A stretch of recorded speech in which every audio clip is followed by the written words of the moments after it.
오늘은 마태복음 16장 21절부터 28절까지 본문입니다. 마태복음 16장 21절부터 28절까지 본문입니다. 교독하겠습니다. 이때로부터 예수 그리스도께서 자기가 예루살렘에 올라가 장로들과 대제사장들과 서기관들에게 많은 고난을 받고 죽임을 당하고 제3일에 살아나야 할 것을 제자들에게 비로소 나타내시니 베드로가 예수를 붙들고 형변하여 이르되 주여 그리 마옵소서 이 일이 결코 주의 빛이 아니하리이다. 예수께서 돌이키시며 베드로에게 이르시되 사탄아 내 뒤로 물러가라. 너는 나를 넘어지게 하는 자로다. 내가 하나님의 일을 생각하지 아니하고 도리어 사람의 일을 생각하는도다 하시고 이에 예수께서 제자들에게 이르시되 누구든지 나를 따라오려거든 자기를 비운다고 자기 십자가를 지고 나를 따를 것이니라. 누구든지 제 목숨을 구원하고자 하면 잃을 것이 누구든지 나를 위하여 제 목숨을 잃으면 찾으리라. 사람이 만일 온 천하를 얻고도 제 목숨을 잃으면 무엇이 유익하리요? 사람이 무엇을 주고 제 목숨을 바꾸겠느냐? 인자가 아버지의 영광으로 그 천사들과 함께 오리니 그때에 각 사람이 행한 대로 갚으리라. 진실로 너희에게 이르노니 여기 서 있는 사람 중에 죽기 전에 인자가 그 왕권을 가지고 오는 것을 볼 자들도 있느니라. 아멘. 오늘은 마태복음 16장 21절부터 28절까지 본문을 통해 십자가를 지고 예수님을 따라야 하는 제목으로 같이 은혜를 나누겠습니다.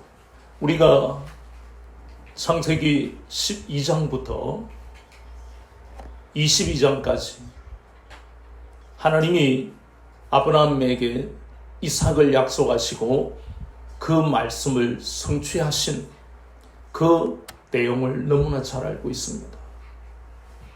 로마서 4장 11절에 보면 그러한 하나님의 말씀을 하나님이 반드시 약속하신 말씀은 성취하실 것이다 하는 것을 믿고 순종했더니 하나님은 로마서 4장 11절의 말씀처럼 믿는 모든 자의 조상이 되는 놀라운 축복을 아브라함에게 허락하셨습니다.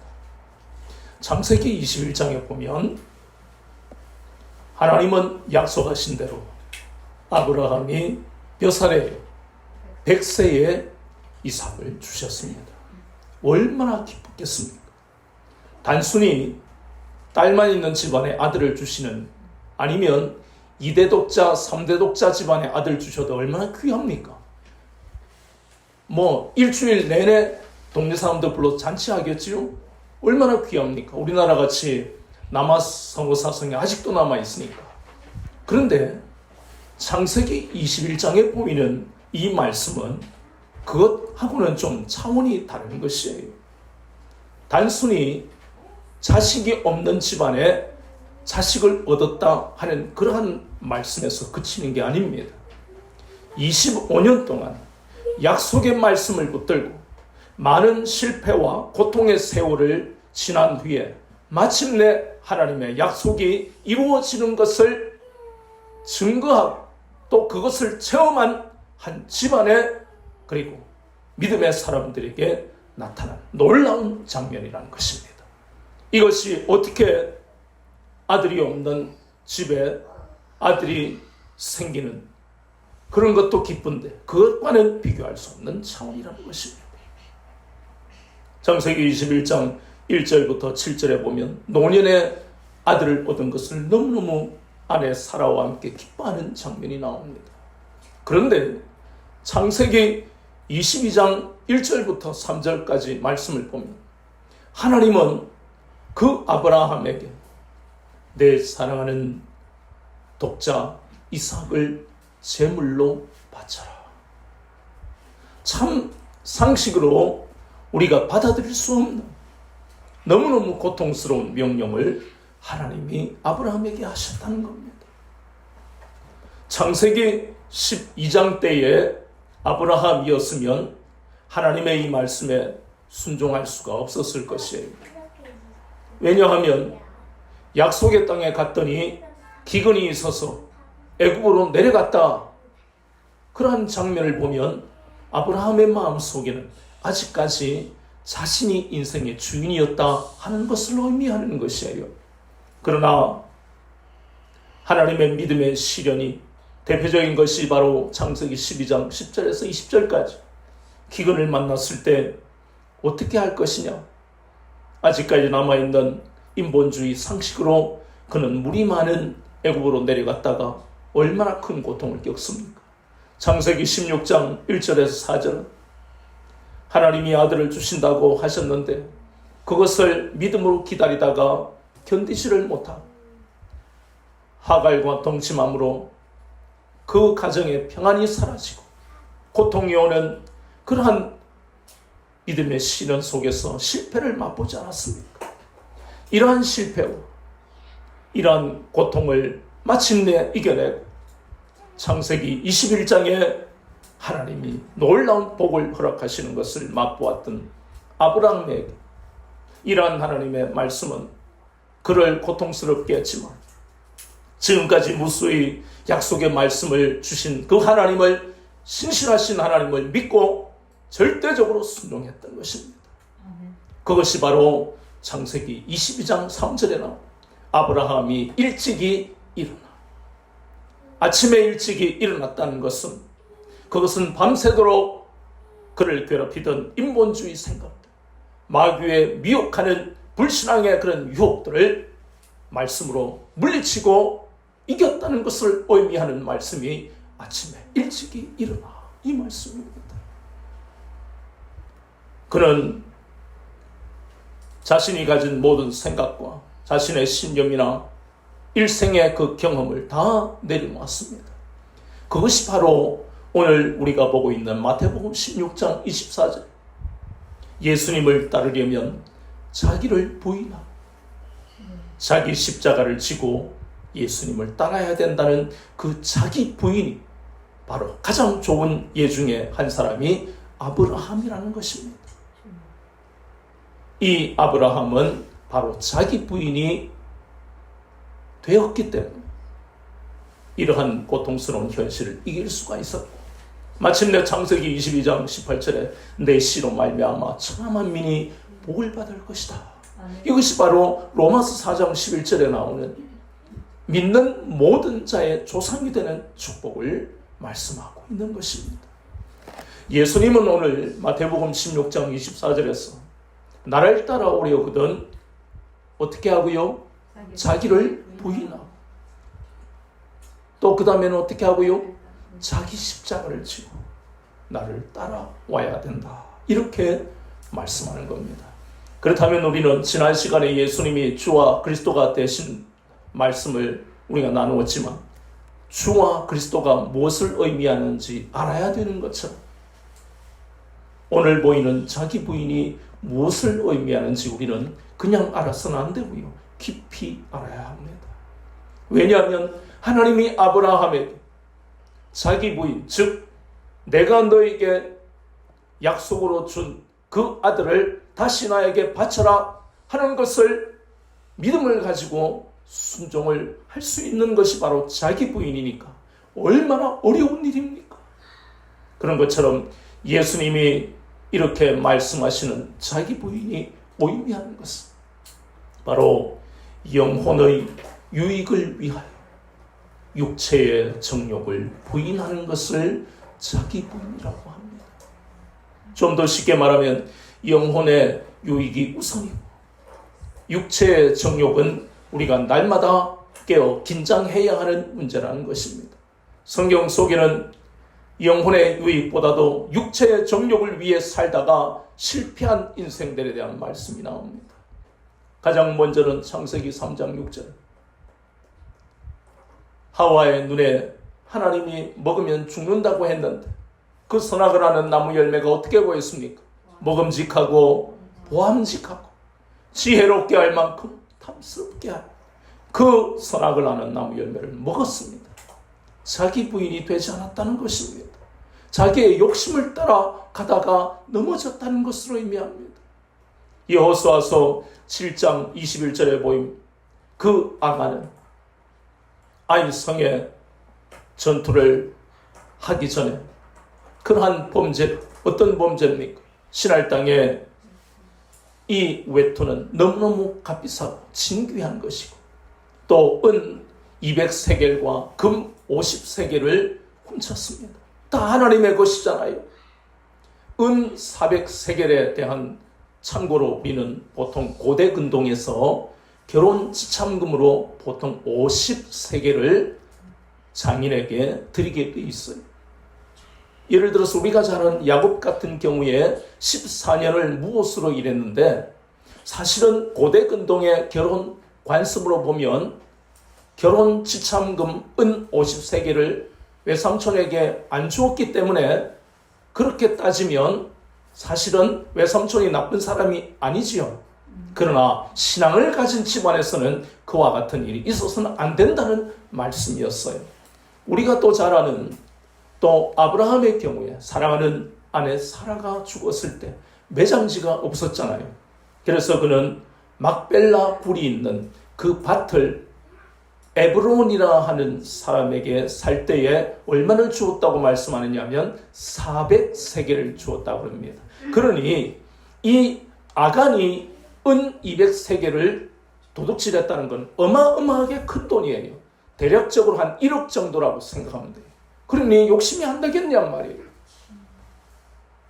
그뿐만 아니라 우리가 잘 아는 사무엘하 11장에 보면 다윗이 왕궁을 거닐다가 목욕하고 있는 바세바가 눈에 띄었고 그 성경에는 그 다윗의 그러한 심리를 너무너무 자세하게 말씀하고 있어요. 뭐라고 말씀합니까? 바세바가 심히 아름다운지라 그랬습니다. 그러니 이와 같은 경우가 모두가 육체의 정욕에 넘어진 경우라는 것입니다. 그들의 마음속에는 영혼의 유익에 대한 관심이 없었다는 것입니다. 결국 이렇게 영혼의 유익이 아닌 육체의 정욕대로 살아가는 사람은 영생을 얻지 못하고 마침내 생명을 잃게 된다는 것입니다.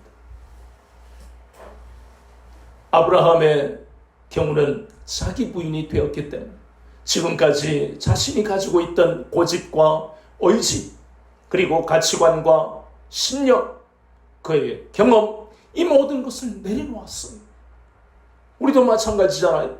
살면서 신앙인으로 맞닥뜨리는 그 현실 하나님을 의지해야 된다고 생각은 하면서 아직까지 우리 속에 남아있는 우리의 의지와 우리의 경험과 우리의 인본주의 지식으로 판단하고 행동할 때가 우리에게도 있다는 말씀입니다. 그러나 성경은 분명하다. 자기 부인을 한 사람과 자기 부인을 하지 못한 사람의 결과에 대해서 분명하게 말씀합니다. 출애굽기 2장 11절에 보면 모세는 정말 믿음이 있는 사람이었어요. 히브리서 11장에 그랬잖아요. 바로의 공주의 아들이라는 그 칭함을 내려놓고 그의 민족과 함께 고통을 겪었다고 말씀하고 있습니다. 그러나 애국 감독관을 죽인 그 결과는 히브리 민족이 독립을 이룬 것이 아니라 그는 살인자가 되고 도망자가 되었습니다. 왜냐하면 자신의 의지와 신념에 따라 행동했지 하나님이 말씀하시는 그 말씀에 순종한 것이 아니었기 때문에 출애굽한 이스라엘 백성들은 우리가 잘 아는 대로 출애굽기 14장에 홍해 바다를 만났을 때 하나님이 우리가 불순종하고 우상 숭배하는 그러한 죄에도 불구하고 우리를 출애굽시키신 그 하나님이 오면 방법으로 우리를 인도하실 것이다. 그 믿음의 고백이 당연히 나와야 되는 것 아닙니까? 하나님이 홍해 바다에서 빠져 죽게 만드시려면 왜 하나님이 출애굽을 시키시겠느냐 말입니다. 그러나 그들은 자기 부인이 되지는 않았습니다. 모세를 대적하고 매장지가 없어서 우리를 여기로 데리고 옵니다. 이와 같은 장면은 성경에서만 보이는 것이 아닙니다. 우리의 삶의 자리에서도 수없이 많은 가정에서 이러한 장면들이 있잖아요.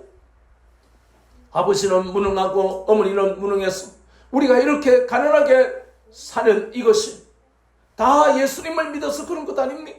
친척들도 손가락질하고 너는 예수님을 믿었는데 어찌 그리 가난하게 사느냐? 너는 예수님을 믿는다면서 사업을 하는 것마다 실패하냐? 이러한 모든 이야기들이 우리 옆에 있는 주변 사람들이 이야기할 때 얼마나 고통스럽습니까? 그러나 그때야말로 우리가 하나님 앞에 자기 부인이 되고 있는지를 확인하는 자리라는 것을 잊지 말아야 되는 것입니다. 우리의 생각을 내려놓고 하나님이 우리에게 저 출애굽한 이스라엘 백성 모세와 그리고 아브라함을 바라보게 하시는 것은 자기 부인이 되지 않으면 어떤 고통을 당하는지를 깨닫게 하시는 것입니다. 요셉은 이해할 수 없는 고난을 받았을 때 얼마나 형들이 원망이 되었겠습니까? 애굽에 팔려가면서 그것도 가정총무로 팔려간 것도 아니고 노예로 팔려갔습니다. 얼마나 형들에 대해서 증오를 했겠습니까? 그러나 그렇게 고통스러워하는 요셉에게 하나님이 함께 하시고 그의 마음에 하나님이 은혜를 주셨어요. 그렇구나. 이러한 고난을 하나님이 주실 때는 나를 위해서 주시는 것이야. 분명히 하나님은 나를 향해서 선하신 계획을 가지고 계실 거예요. 이렇게 요셉이 믿음을 가지고 또 그 믿음이 자라났어. 마침내 자기 부인이 되니까 하나님은 그 보디발의 집에서도 가정 총무가 되게 하시고 감옥에 갇혔는데도 불구하고 하나님이 간수장에게 은혜를 주셨어. 감옥의 모든 재반 업무를 요셉이 맡았을 뿐만 아니라 마침내 애굽의 왕과 버금가는 총무가 되는 총리가 되는 놀라운 영광을 허락하신 것입니다. 이 모든 경우가 바로 자기 부인이 된 사람과 되지 않은 사람의 차이라는 것입니다. 우리가 잘 아는 대로 마태복음 19장에서는 부자 청년이 거기다가 관원이기도 했는데 예수님 앞에 나왔습니다. 예수님, 영생을 얻으려면 어떻게 해야 합니까? 그래, 너는 율법을 잘 지키면 된다. 십계명을 지키느냐? 예, 저는 어릴 때부터 십계명을 다 지키고 있습니다. 그래, 그러면 네 전 재산을 팔아서 가난한 사람에게 나누어 줘라. 이 청년이 순종했습니까? 하지 않았습니다. 그를 붙들고 있던 것은 하나님의 은혜가 아니라 물질이었습니다. 권력이었습니다. 권력과 물질을 그는 내려놓을 수가 없었습니다. 그는 머뭇거리고 슬픈 얼굴로 돌아섰습니다. 우리가 잘 아는 룻기 1장에도 하나님은 비록 불신앙과 인본주의로 모압 땅에 갔지만 그 나오미를 통해서 그곳에서 오르바와 룻을 구원하기로 예정하셨어요. 그러나 오르바는 시어머니 나오미를 따라가지 않고 어머니, 나는 도저히 새로운 그러한 삶을, 신앙의 삶을 살기가 힘듭니다 하고 돌아서 버렸습니다. 부자 청년과 오르바의 공통점, 참으로 새로운 일에 대해서 내가 경험할 수 없는 이길 수 없을 것 같은 그 새로운 현실에 대한 두려움으로 해서 머뭇거리고 슬픈 얼굴로 돌아서 버렸다는 것입니다. 우리는 이렇게 오르바나 부자 청년처럼 현실에 어떤 장벽이 있다고 해서 돌아서서는 안 됩니다. 십자가를 버려서는 안 된다는 것입니다. 누가복음 12장에 보이는 어리석은 부자, 참으로 하나님의 은혜를 감사한 것이 아니라 날마다 자신이 소유하는 그 재물을 잃을까 두려워했다는 것입니다. 이러한 것들이 모두가 자기 부인이 되지 않은 것이에요. 예수님은 오늘 마태복음 16장에서 이제 처음으로 예수님의 죽음과 부활에 대한 말씀을 하십니다.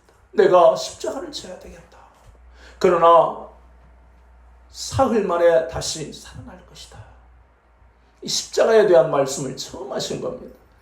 제가 20몇 년 전에 신학대학원에 다닐 때 신학대학원에는 기도굴이 있었어요. 그래서 부산에서 주일날 예배를 드리고 밤차를 타고 새벽같이 도착하면 맨 먼저 저는 기도굴에 들어갑니다. 그날도 들어가서 기도를 하는데 하나님이 환상을 하나 보여주셨어요. 많은 사람들이 돌아오고 있는 거예요. 그래서 왜 돌아오지 하고 저는 십자가를 지고 가는데 얼마 안 가서 보니까 무슨 상 같기도 하고 뭔가가 쌓여 있는 게 보이는데 가까이 가보니까 십자가가 쌓여 있는 것입니다. 그럼 지금까지 내가 본 많은 사람들이 뭘 버리고 갔다는 겁니까?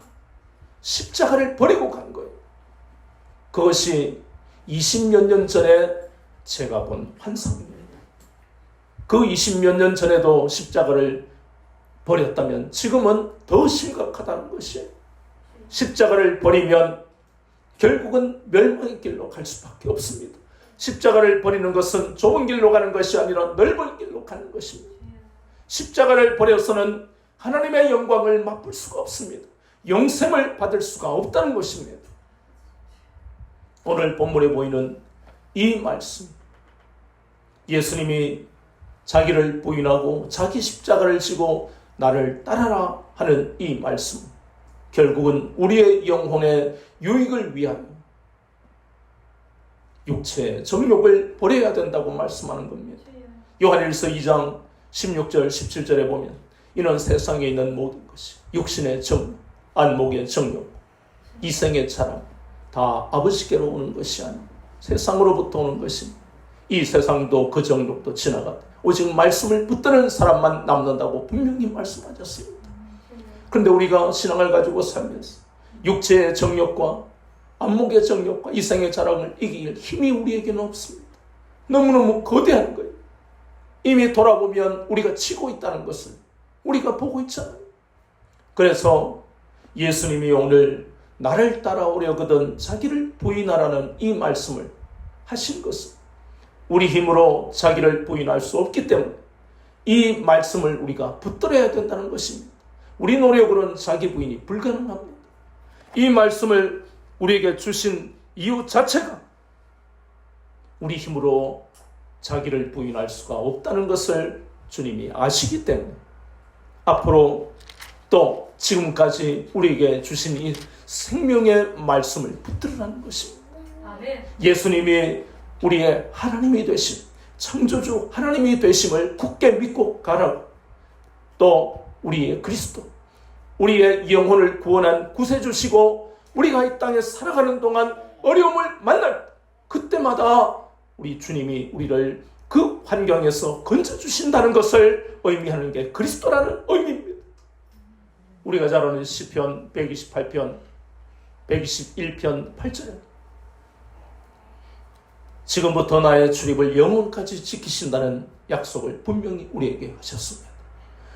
하나님이 우리를 죄악 가운데서 아들을 보내셔서 구원하신 것만 해도 우리는 도무지 갚을 수 없는 은혜인데 우리가 매일매일 살아가는 이 삶의 자리에서 우리의 삶을 책임지시겠다는 이 은혜는 얼마나 놀라운 은혜인지 몰라요. 본문에 보이는데 예수님은 자기를 부인하고 자기 십자가를 지고 예수님을 따르지 않으면 이 세상에서의 삶이 유익이 없다고 말씀합니다. 우리는 다 세상에 살고 있습니다. 지금 우리가 살고 있는 곳은 하늘나라가 아닙니다.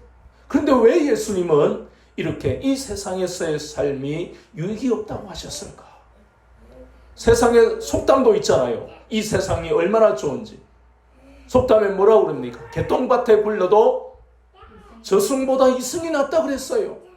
그래서 세상 사람들은 그렇게 생각하는 것이 당연하다는 것이에요. 그러나 이렇게 세상에서의 삶에 유익이 없다는 말씀, 바로 그 삶이 하나님을 외면한 삶이기 때문입니다. 시편 51편 3절에 하나님을 외면한 사람의 특징은 하나님이 어디 있느냐? 하나님이 있으면 저 인도네시아의 쓰나미에 사람들이 20만 명, 30만 명 그렇게 갑자기 죽을 수 있느냐? 지금도 지진으로 우크라이나의 전쟁, 그 우크라이나 도시에 미사일이 떨어져서 죄 없는 민간인이 죽는데 하나님이 계신다면 그런 일이 있을 수 있느냐? 정의가 살아야 되는 것 아니냐? 그게 시편 53편 1절의 말씀이에요. 로마서 1장 28절에도 마음에 하나님 두기를 싫어하는 것이 죄라고 그랬습니다.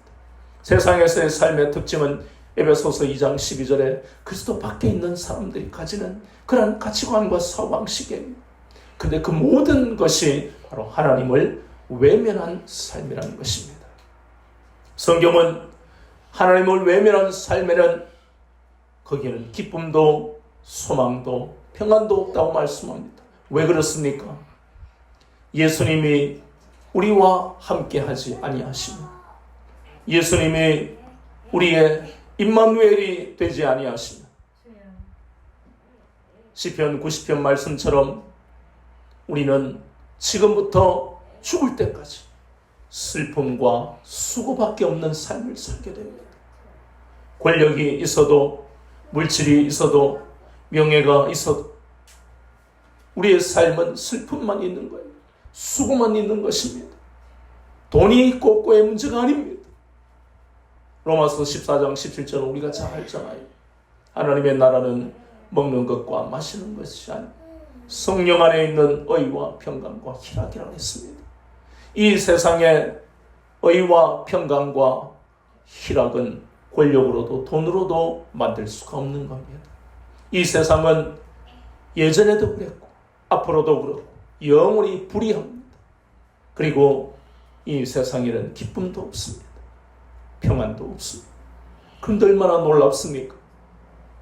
우리가 노력해서 얻은 것도 아니요 하나님이 전적으로 베풀어 주신 이 구원의 놀라운 은혜를 받은 우리의 마음에는 정의가 있고 하나님이 다스리시고 세상이 줄 수 없는 기쁨과 평안이 있다는 것입니다. 아멘. 이것이 바로 우리가 받은 은혜, 얼마나 놀라운 은혜입니까?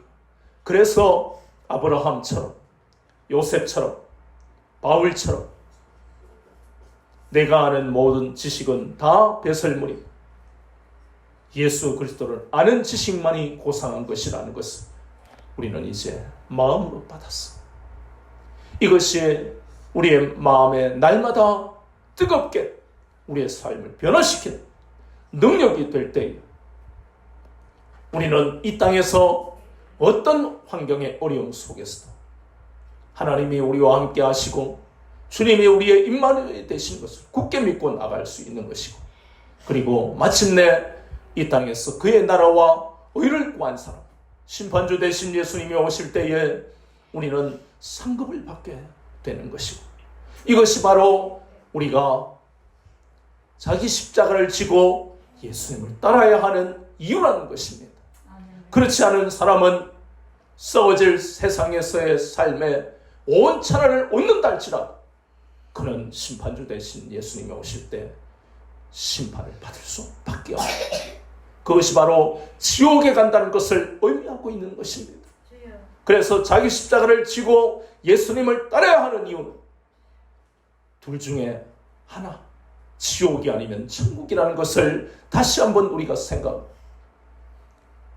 자기를 부인하며 자기 십자가를 지고 예수님을 따라 이 땅에 사는 동안도 세상이 줄 수 없는 하늘나라의 그 놀라운 은혜를 받으시고 또 마침내 고통도 없고 눈물도 없고 질병도 없고 죽음도 없는 천국으로 가는 이 놀라운 은혜로 사는 여러분 되시기를 우리 주 예수 그리스도 이름으로 축원합니다.